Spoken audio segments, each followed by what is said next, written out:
কুচুটে ননদকে আবার জব্দ করলাম। কত দেরি হয়ে গেল গো, এখন যদি আমি ঠিক সময় না বেরোতে পারি তাহলে তো আমার একদম ঠিক সময় পৌঁছানো হবে না। কি যে হবে না। সারপ্রাইজ! বৌদি তুমি কোথায় যাচ্ছ? ও মাই গড। এই যে বেরোচ্ছি, মায়ের শরীরটা ভালো নেই তো তাই একটু মাকে দেখতে যাচ্ছি। না তোমার তো যাওয়া হবে না, তুমি এখন যাবে না, তুমি এখন আমাকে সাজাবে, কারণ আমাকে ছেলের বাড়ি থেকে লোক দেখতে আসবে। না সাজালে আমাকে ভালো লাগবে বুঝি, আমাকে সাজিয়ে তারপর যাবে। সরি গো, এখন আমি তোমাকে সাজাতে পারবো না, প্লিজ আমাকে ক্ষমা করো। আমি কিন্তু মাকে রাখবো। মা ঠিক আছে, নিয়ে এসো সাজার জিনিস, আমি সাজিয়ে দিচ্ছি। আজকে তোকে যা সাজাবো না, ছেলের বাড়ির লোক এসে ভিমড়ি খাবে। আমাকে আমার মাকে দেখতে যেতে দিসনি, দেখ না কি করি তোর সাথে, অসভ্য মেয়ে কোথাকার। নাও নাও বসো বসো, ঠিক করে বসো, আমি ঠিক সাজিয়ে দেবো। এত সুন্দর করে সাজাবো না আজকে তোমাকে, বরপক্ষ এসে একবারে অজ্ঞান হয়ে যাবে। বসো তুমি, বসবো এখানে, বসবো। নাও চোখটা বন্ধ করো, চোখটা বন্ধ করো। উফ ঠাকুর গো, আমাকে যেন পুরো হেভি বিউটিফুল লাগে, বৌদি যেন আমাকে পুরো বিউটিফুল সাজিয়ে দেয় গো। কই ঠোঁটটা দেখি।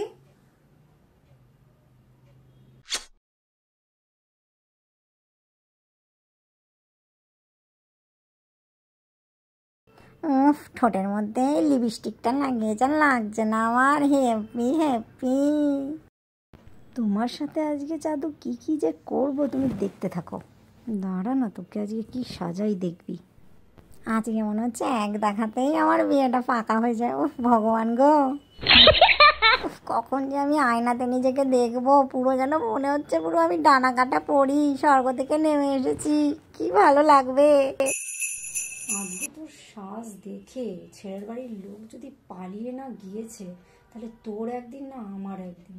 এই শাশুড়ি ননদের চক্করে পড়ে আমার জীবনটা যেন পুরো হেল হয়ে গেল। একটু যাবো বললাম, মার শরীর অসুস্থ, দেখতে যাব না, দেখ না কেমন হয়, দেখি আমিও দেখবো। একটা আয়নাটা দাও না দেখি, আমাকে এত সুন্দর করে সাজালে তুমি, একটু দেখি কেমন লাগছে, একটু দাও না গো বৌদি। আরে এখন আয়না দেখতে হবে না, একদম ওরাই দেখবে তোমাকে যা সুন্দর লাগছে না, অপূর্ব অপূর্ব। ঠিক আছে তাহলে এখন আমি আসি।